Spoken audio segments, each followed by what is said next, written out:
Muy buenos días para todos, chicos. Hoy vamos a ver todo lo que es el recorrido histórico de la tabla periódica. Desde el descubrimiento de los primeros elementos y la primera organización ha pasado más de un siglo en la historia de la ciencia, que ha venido creciendo a la par con el descubrimiento de todos los elementos que conocemos actualmente. Antes de que pasara todo esto, se conocían dos elementos, que es el hierro y el oro, que se conocieron antes de Cristo, en la era de antes de Cristo. La mayoría de los elementos están combinados con otros y forman unos compuestos. Inicialmente fue muy difícil separar estos compuestos para identificar sus elementos constituyentes. Entonces, en 1800 se produjo lo que es el fenómeno de la electrolisis. Este fenómeno es la ruptura de un compuesto mediante el uso de energía eléctrica. Así, de esta forma, se pudieron descubrir nuevos elementos que fueron siendo parte de la tabla periódica. En el siglo XVIII se descubrieron elementos gaseosos como el hidrógeno, el oxígeno, el nitrógeno y el cloro, y algunos metales como el platino, el níquel, el manganeso, el wolframio, el titanio, el vanadio y el plomo.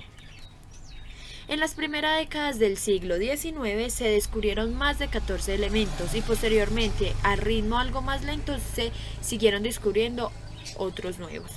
En 1830 se conocían ya 55 elementos diferentes, cuyas propiedades físicas y químicas variaban extensamente. Fue entonces cuando los químicos empezaron a interesarse realmente por el número de elementos existentes.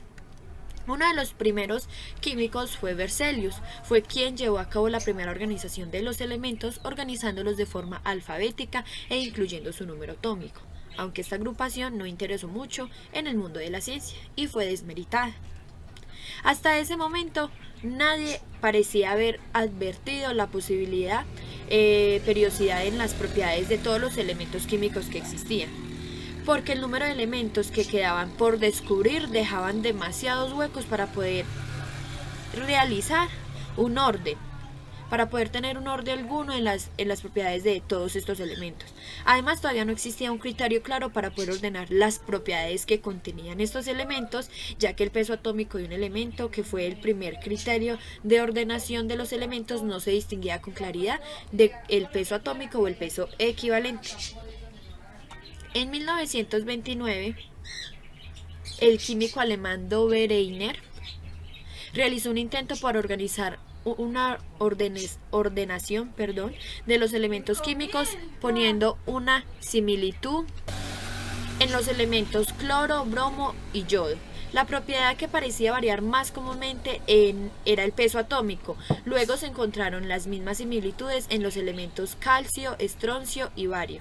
Allí también se variaba el peso atómico, y como este aún no se tenía bien definido, el prototipo de este químico tampoco logró definir el número atómico, así que sus trabajos fueron desestimados y no se tuvieron en cuenta.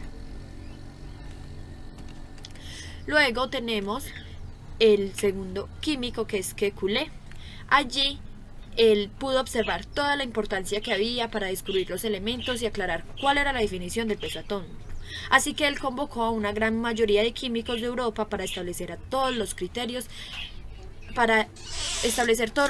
que iban a tener en cuenta para poder diferenciar el peso atómico del molecular y equivalente. En esta convocatoria se dio lugar a la primera reunión internacional de científicos de la historia. Allí entonces tuvimos una gran apreciación de Italiano Avogadro. Con su exposición en la reunión de químicos llevó a cabo la socialización de cómo se podía distinguir al fin los pesos molecular del atómico y el equivalente. Así que gracias a esto empezaron a organizar un nuevo ordenamiento de los elementos químicos.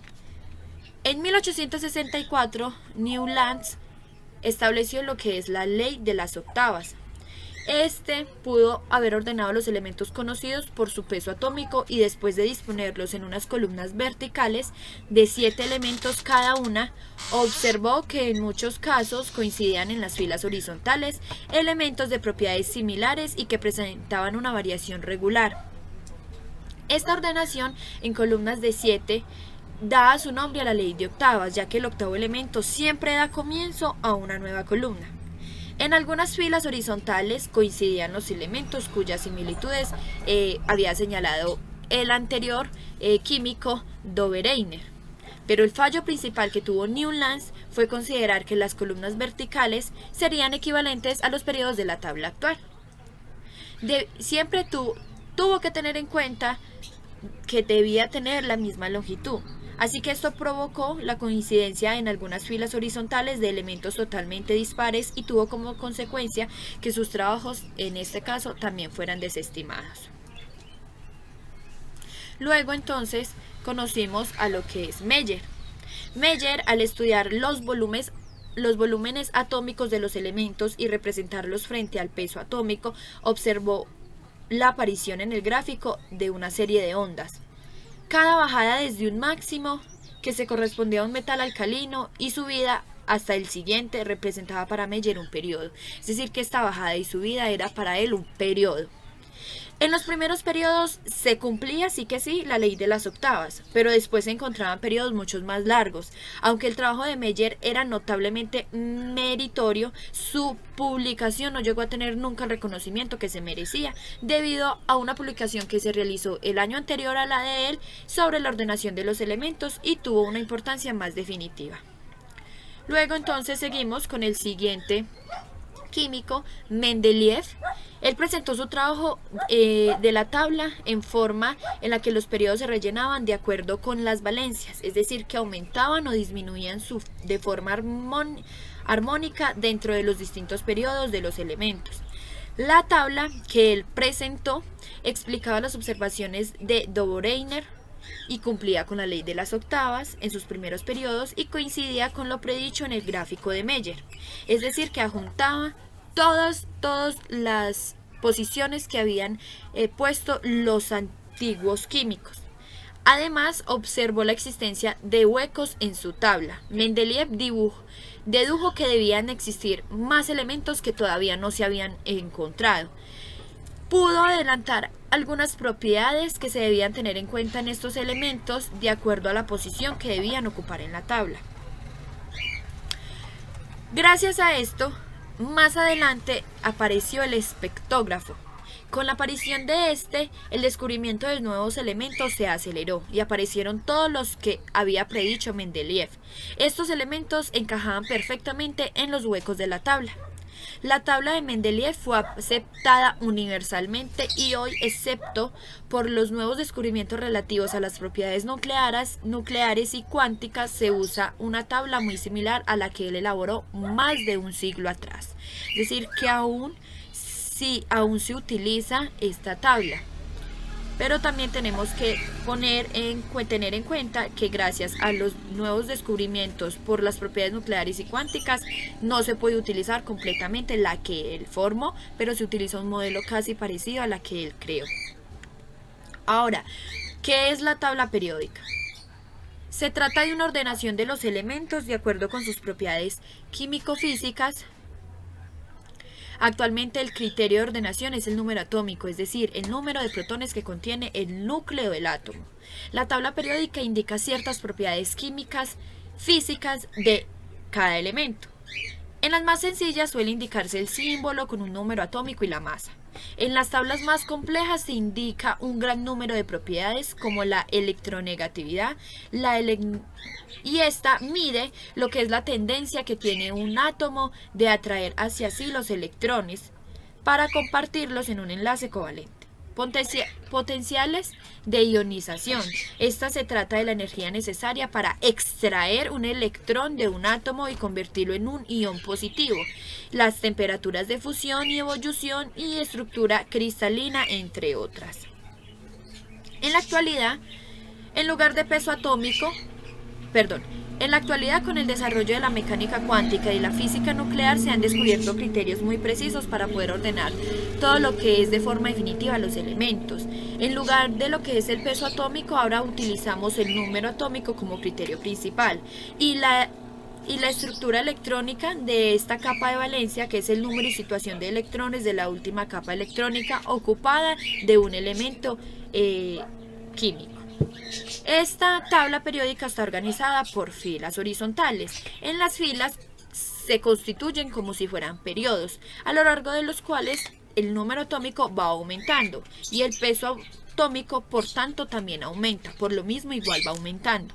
Todos los elementos que constituyen este periodo tienen el mismo número de capas electrónicas completas. Es la última capa en la que se va completando a medida que se avanza por este mismo. Luego también está conformada por unas columnas verticales. En las columnas de la tabla se constituyen familias de elementos que tienen en común la estructura electrónica. Ahora vamos a ver entonces lo que es la imagen de la tabla periódica. De izquierda a derecha aumenta todo lo que es el número atómico y la electronegatividad, a la vez que va disminuyendo el radio. De arriba hacia abajo aumenta el radio y el número atómico y disminuye la electronegatividad, teniendo en cuenta la periodicidad de los elementos en la tabla.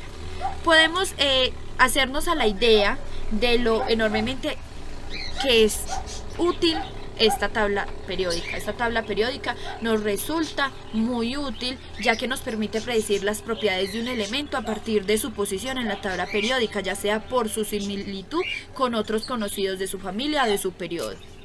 Para conseguir un ejemplar de la tabla periódica puedes utilizar lo que es la red, buscarla en internet, y allí puedes analizarla cómo viene creada.